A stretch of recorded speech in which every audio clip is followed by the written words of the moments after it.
कांग्रेस एमाले माओवादीले देश लुटेको रहेछ ल साला बल्ल थाहा भयो क्या कत्रो चहलफल है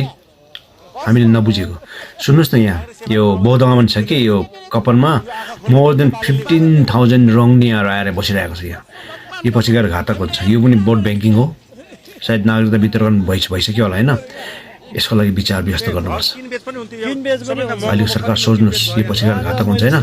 मोर देन 40-50 लाखमै किनबेच भइरहन्छ 20 लाख चाहियो मलाई 3 तोला सुन त सुरक्षित छ नि तपाईँ छैन मैले हो त्यहाँ सुरक्षित हुन ल्याएर डोजर लगाइदिएपछि कहाँबाट सुरक्षित गर्ने राखे भने बिना अघि भर्खर चुकुम्बा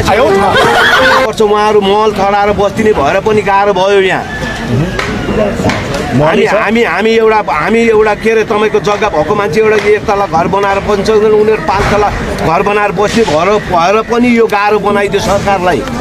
कतिपय मान्छेहरूलाई आन्दोलन लैजाने ए त्यस्तो त कुरो नगरौँ हजुर अहिले माओवादी आउँछ ल मान्छे चाहियो भने उठाउने पैसा दिएर लाने कुरा नि गर्थे नि हैन पार्टीहरुले